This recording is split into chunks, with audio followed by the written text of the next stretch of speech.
Sriram, Jayaram, Jayaram, March 8.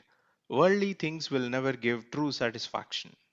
One's own experience is, of course, the most dependable of experiences. It will generate cautiousness, fortify faith, stimulate spiritual effort, and bring God nearer.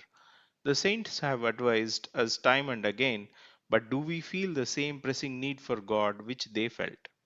As we go about our daily business of life, do we think of God as an essential requirement?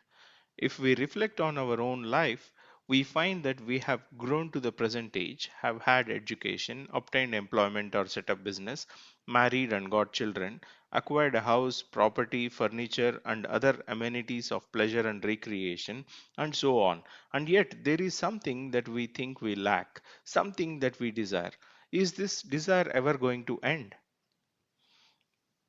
One person takes up service, another becomes a doctor or an advocate or a shopkeeper. This, admittedly, is not because otherwise the employer could not have got anyone to serve him, or because a patient would have to go to without a doctor, or because the client would be without an advocate, or the customer would be without some particular article.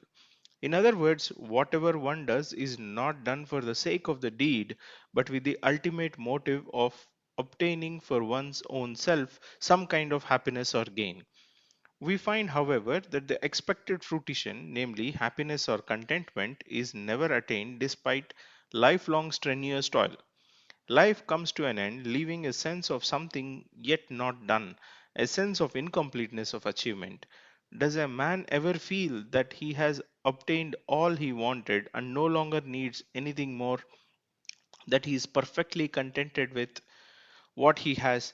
There is at least the gnawing anxiety that it should never diminish, never perish.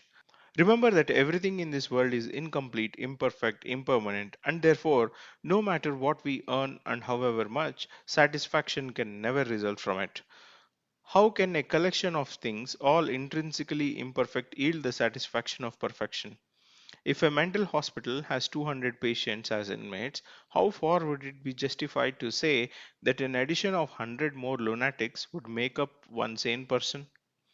It is impossible to predict how much would suffice for a man to secure contentment. On the other hand, if we learn to be contented with what we have, we will always have enough. Sriram, Jayaram, Jai Jai Ram.